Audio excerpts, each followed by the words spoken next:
Shalom Ibu Murni, Shalom teman-teman. Jadi kami di sini berkumpul untuk mendiskusikan kembali diskusi politik kami yang dimana pada waktu itu ada beberapa kesalahan yang kami dapatkan dari Ibu Murni untuk diingatkan, dan kami sampaikan terima kasih juga untuk Bu Murni karena telah mengingatkan kami untuk kesalahan-kesalahan yang ada di tugas kami laksanakan. Dan kami hari ini agendanya yaitu untuk melakukan perbaikan kembali, dan juga mohon maaf kembali jika dari video ini mungkin anggota kami kurang lengkap dikarenakan ada yang dia lagi izin sakit ya. Iya, nggak enak badan dianya. Dan juga video ini dibikinnya dadakan sebenarnya karena kemarin ibu izin, saya juga sedang sakit, dan sekarang pun mungkin belum bisa dikatakan dalam kondisi membaik lah, masih proses untuk kondisi membaik ibu. Mungkin langsung perkenalan. Oh ya, perkenalan terlebih dahulu sebelum kita mulai untuk diskusinya. Bisa mulai dari saya dulu mungkin ya. Perkenalkan, nama saya Cornelius Dius Kamto. Saya dari Fakultas Hukum, Prodi Ilmu Hukum dengan NIM 2407 10 10 13 23. Perkenalkan, nama saya Niko Morano Firmasitorus dari Fakultas Hukum dengan NIM 2407 10 10 1186. Saya Danis Polantanggulun dari Fakultas Hukum dengan NIM 2407 10 10 1360. Saya Simon Tamunan dari Fakultas Hukum dengan NIM 2407 10 10 12 17. Saya Alfani Pogeranja dari Fakultas Ekonomi dengan NIM 2408 10 10 85. Baik, mungkin untuk teman-teman bisa bisa kasih tahu ke aku, karena berhubung yang minggu kemarin aku juga waktu nggak masuk karena dispen kalau nggak salah ya. Jadi itu kesalahan kita di mana aja? Kemarin saya ingat itu kesalahan kita itu ada lumayan lah ya. Yang pertama dari kerapihan, kita waktu itu ngambil di kosku yang waktu itu posisinya kasurnya nggak pakai spray. Terus juga si Andri waktu itu ongkang-ongkang kaki. Terus juga waktu itu ini yang terakhir kalau nggak salah saya ingat itu kita salah harusnya itu tokoh politik Kristen di Indonesia, sedangkan kita membawa Martin Luther yang notabene-nya dia itu bukan orang Indonesia, seperti itu. Jadi diskusi kita kali ini kita tuh cuman bakal menentukan kira-kira siapa yang bakal menggantikan posisi Martin Luther. Ada saran nggak kalian? Mungkin kita bisa cari dulu, searching dulu di Google kira-kira siapa yang cocok. Boleh. Kita cari prestasi dia apa, terus kita cari juga kenapa kita sebagai orang Kristen menjadikan dia teladan, seperti itu. Berarti konsepnya hanya seperti kemarin tapi untuk menggantikan yang Martin Luther ya? Iya. Oke.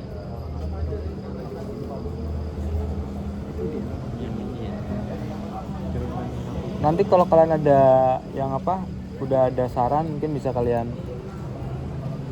sampaikan ya.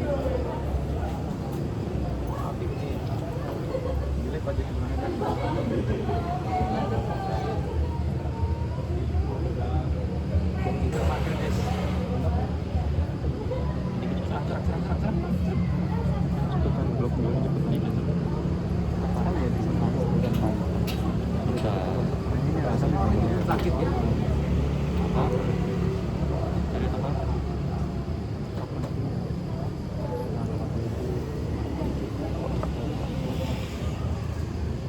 Kita tuh udah Ahok. Oh, Ahok sudah. Ahok, Leimena, Marwarar Sirait.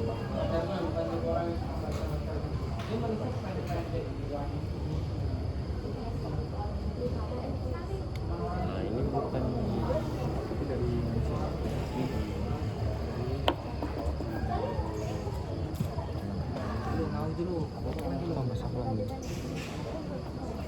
Kami belum datang. udah almarhum ya? Kalau udah almarhum itu boleh nggak? Siapa itu? Dari Indonesia. Benar. Simarmata. Dia tahun kapan itu? Itu tahun 2019 sampai 2020. Baru lah. Anggota DPR. Baru. Tahun DPD. 2022. Iya, DPD. Kira-kira apa tuh? Dia itu Memperjuangkan hak masyarakat adat. Kencang sih. Nah, ini boleh aku jelasin dikit ya. Di sini nih ada William T. Simarmata ya. Dia itu tapi udah almarhum, di sini tertulisnya. Dia itu sempat menjabat jadi pendeta HKBP, menjabat sebagai Evorus, pemimpin tertinggi HKBP. Terus selain jadi pendeta, dia juga pernah mengikuti peran politik, yaitu sebagai anggota DPD RI dari Sumatera tahun 2019-2022. Nah, nilai panutannya itu dikenal dia dikenal vokalnya dalam memperjuangkan hak masyarakat adat. Terus juga di sini disebutkan dia itu toleransi beragamanya sangat tinggi, pembangunan berbasis keadilan sosialnya juga bagus.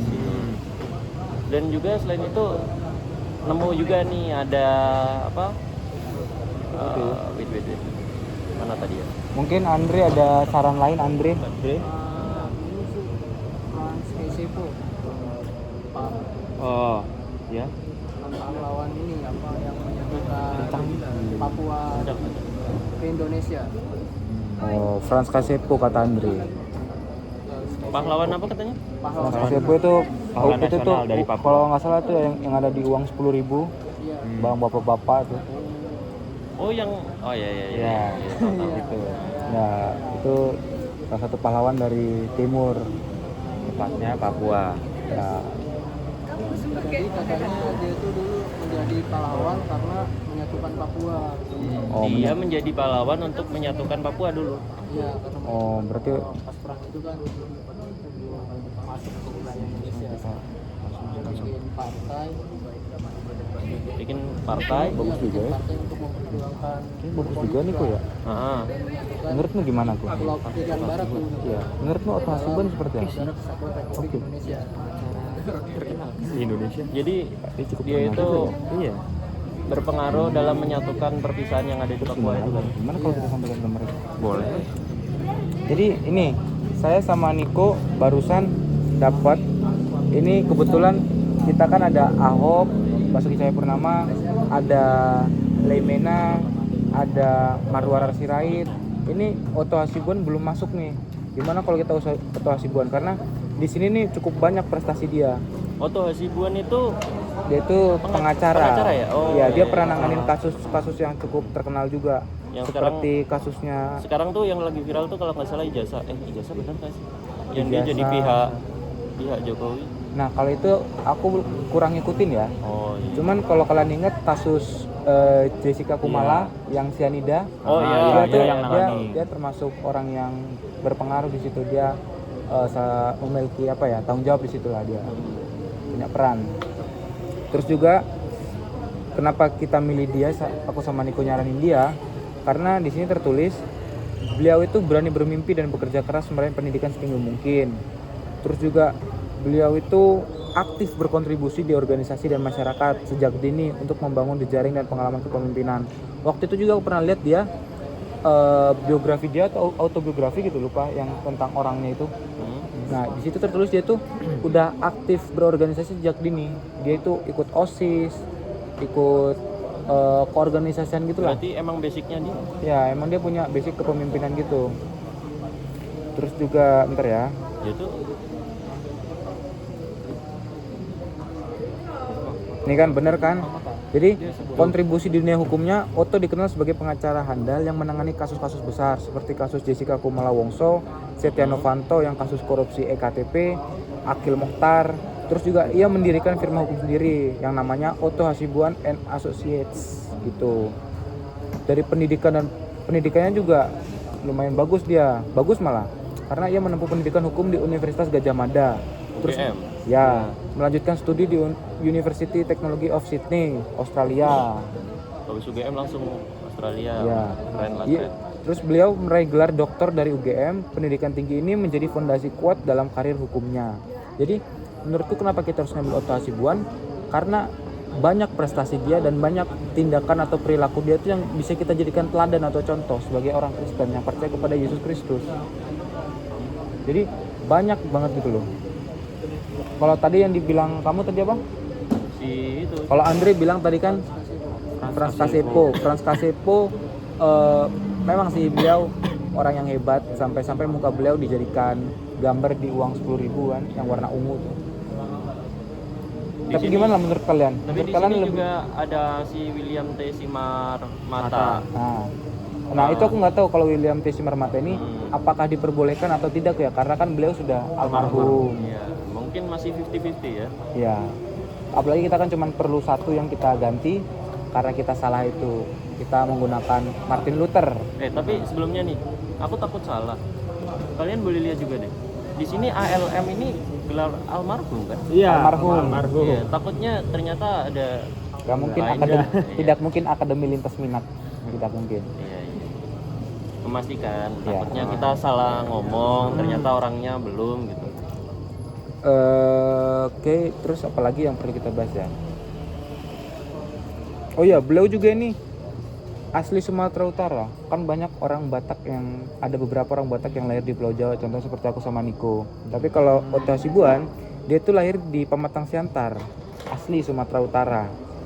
Pada tanggal 5 Mei 1955. Tuh. Tapi dia sekarang masih aktif kan? Beliau masih aktif. Masih jadi advokat, pengacara gitu. Jadi kenapa juga aku bilang pilih ini aja, karena ini menurutku lebih relevan dengan masa sekarang. Sedangkan Franz Kasepo kan memang beliau adalah seorang pahlawan yang patut kita hormati, yang perlu kita ingat, kan jas merah, jangan sekali-kali melupakan sejarah. Iya.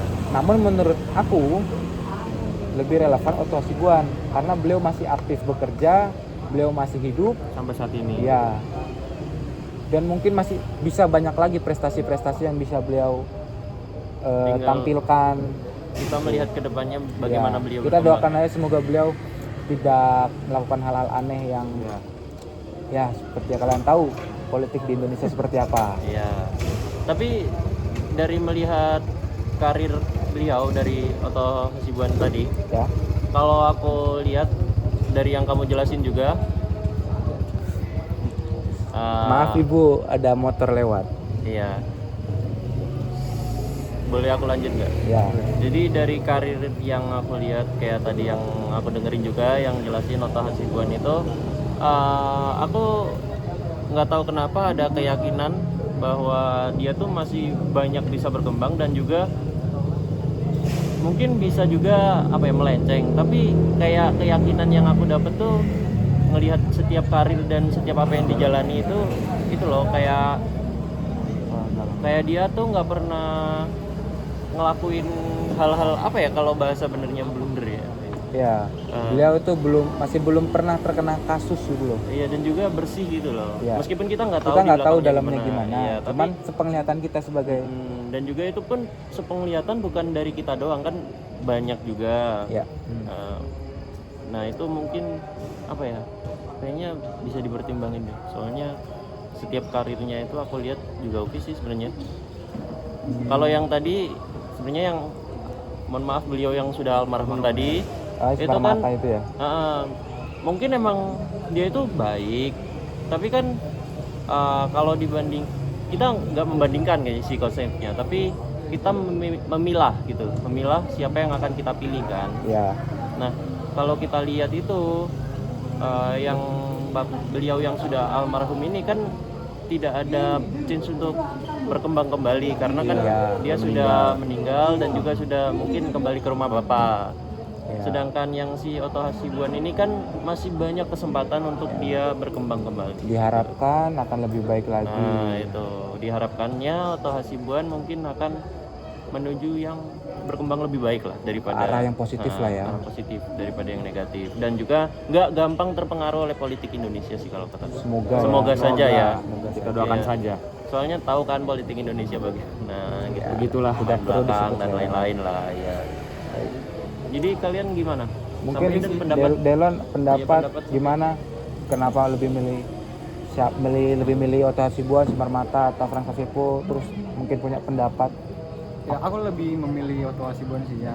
Tadi udah dijelaskan juga yang William Simarmata ini kan udah almarhum kan.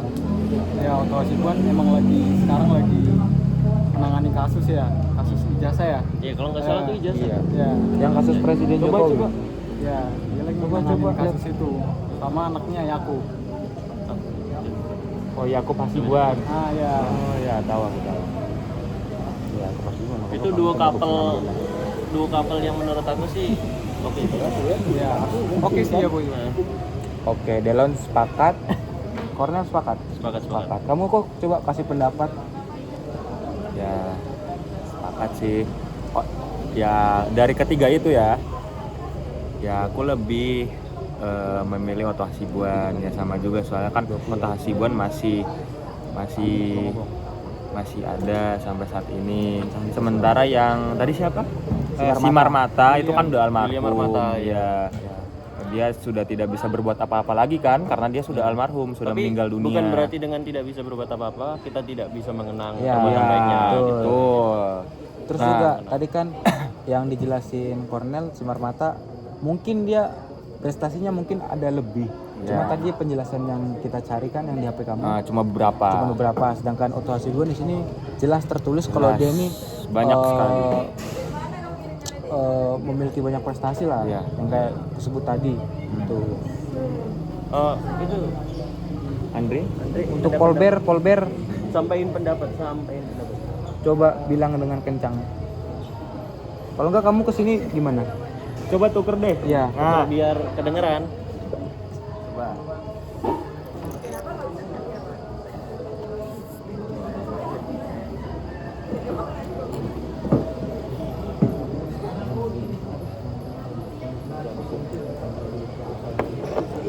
Gimana menurut kamu Andre? Menurut kamu lebih prefer Otto Hasibuan, Atau Frans siapa yang tadi Kasepo kamu pilih? atau Kasepo. William Simarmata? Terus kamu kasih alasannya biar kita bisa menentukan kira-kira siapa sih yang bakal kita gantikan untuk menggantikan si siapa? Martin Luther itu. Ya. Kalau ini kita pilih di ini ya, atau Hasibuan atau Frans Kasepo sebenarnya nggak masalah. Kalau Frans Kasepo itu kan dia benar-benar udah dikenal orang ya. Ya, Otto Hasibuan sebenarnya juga sama. Ya kalau dipilih salah satu mungkin ya nggak apa-apa sih. Ya. Kenapa? Kamu lebih condong kemana menurut kamu?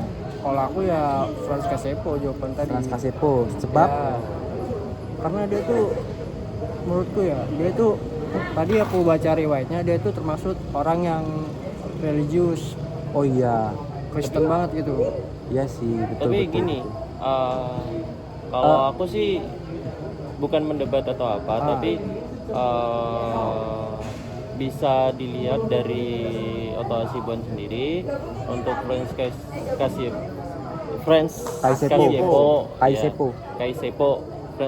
Kaisepo itu emang dia kan orangnya religius kan, yang pertama. Ya. Dan juga dia membela dengan adanya membela Menggabungkan Irian Barat ke Indonesia. Nah, menggabungkan Irian Barat dengan Indonesia, tapi itu kan bener-bener tindakan yang sangat wah gitu kan. Iya, heroik lah. Tapi kalau dari Otto Hasibuan sendiri, kenapa aku memilih dia? Kembali lagi ke gimana dia dalam berkarir, jumlah banyaknya berkarir tersebut dan menghasilkan hasil yang memang benar-benar banyak sekali kan yang sudah kasus-kasus beliau selesaikan, dan itu pun kebanyakan kasus emang diselidik dengan jujur. Kalau penglihatan dari hasil pengadilan juga hasil belum sidang. pernah terkena kasus lah. Iya, hasil sidang, dan juga dia juga belum katanya belum terkena kasus. Itu sih pertimbangan kita gitu. Oke, kalau terakhir dari aku ya pendapat. Ya. Kalau aku pribadi aku lebih prefer Otto Hasibuan. Karena apa? Karena aku kurasa Otto Hasibuan ini lebih relevan dengan kita. Karena di zaman sekarang memang tidak menutup kemungkinan bahwa Indonesia bakal terpecah belah. Ya. Karena masih ada kelompok-kelompok separatis gitu kan. Contohnya seperti KKB yang ada di Papua, terus juga dulu GAM yang di Aceh, meskipun sekarang udah nggak ada GAM. Memang tidak menutup kemungkinan adanya perpecahan. Cuman aku rasa lebih relevan Otto Hasibuan. Sebab kayak kita nih kan, contohnya seperti saya mahasiswa hukum, Cornel mahasiswa hukum, Nico, Delon, Hotdrin mahasiswa hukum. Kita kan pengen melihat gimana sih karir Otto Hasibuan, apakah kita bisa menjadikan beliau teladan kita. Karena kalau kita lihat Frans Kasepo udah beda zaman, Iya, ya kan? sepakat. Pulau Jawa, Pulau Sumatera, Sulawesi, Papua udah menjadi satu kesatuan, udah menjadi Indonesia, ya kan? Tapi balik lagi, nggak menutup kemungkinan adanya perpecahan. Tapi lebih relevan Otto Hasibuan, karena kita bisa melihat karirnya, kita bisa jadi contoh. Oh, dia aktif berorganisasi dari kecil, harusnya kita kayak gitu juga kan? Masih kita lihat Kita harus menjadi sekarang lah ya. teladan lah. Kita harus bisa menjadi terang seperti yang tertulis di Alkitab kan? Itu sih kalau dari aku. Karena kita ada perbedaan pendapat ya. Terus juga karena Cornel akan ada urusan kerja kelompok. Gimana kalau kita voting aja? Sepakat nggak kalau kita voting? Boleh. Kalau aku pribadi aku Otto Hasibuan. Kamu? Oke, Otto Hasibuan. Ya masih yang tadi. Oke, Andre, Frans Kasepo, Cornel? Aku sih awalnya emang tadi di siapa tuh? Sinar Mata. William Sinar Mata itu. Tapi setelah ya dengar penjelasan beberapa, sepertinya yang lebih relevan kembali lagi ke Otto Hasibuan. Oke, untuk Delon? Sama Otto Hasibuan. Otto Hasibuan juga. Niko? Kalau aku Otto Hasibuan. Otto Hasibuan. Berarti 4 Otto Hasibuan, 1 Frans Kasepo. Otto Hasibuan Untuk lah ya. Hot Drain tidak bisa hadir, jadi kita anggap tidak memberikan suara atau vote ya. Iya. Iya. Jadi kita sepakat Otto Hasibuan. Sepakat. Baik, seperti itu saja diskusi singkat kami mengenai remedial tugas tokoh politik Kristen yang ada di Indonesia. Mohon maaf jika ada salah kata. Terima kasih. Salam Ibu Murni. Shalom.